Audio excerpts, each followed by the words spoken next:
जो जान जाए छी हमरा भुला कर खुश रहिया जो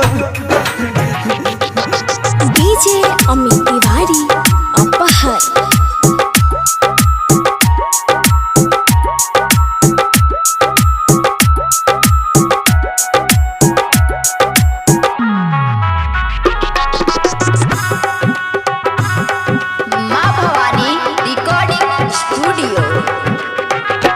दुआरा पर बाजै छौ डीजे दुआरा पर बाजै छौ डीजे अखिया के लोरवा से भीजे बदल दुआरा पर बाजै छौ डीजे अखिया के लोरवा से भीजे जब छोड़ के हमारा जबही तू ससुराल गे जान जब छोड़ के हमारा जबही तू ससुराल गे जान जो जान जाए छी हमरा भुला कर खुश रहिया जो डीजे अमित तिवारी अपहर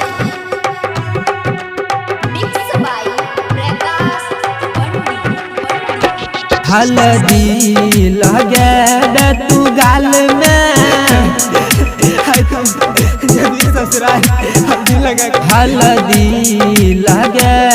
तू गाल में सेनुरा सजेबे तू मन में गए तू तो खुश रही हल्दी लगे तू गाल में सेनुरा सजेबे तू मन में जब दुआरा पर ये तो हर बराती गे जान जब दुआरा पर ये तो हर बराती गे जान नहीं जीवो जहिया तोर बराती हम मर जबो जान प्रीत कथा डीजे अमित तिवारी अपहर अभी आप सुन रहे हैं शंभू सुमन को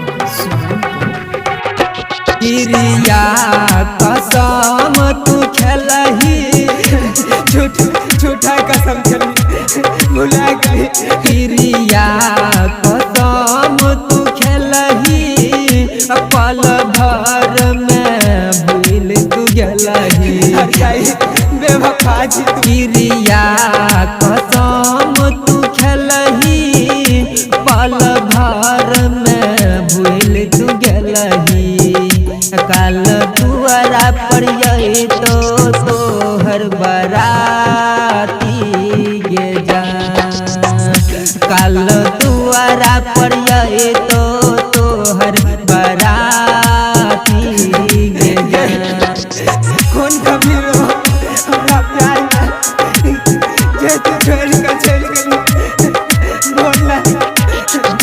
डीजे अमित तिवारी अपहर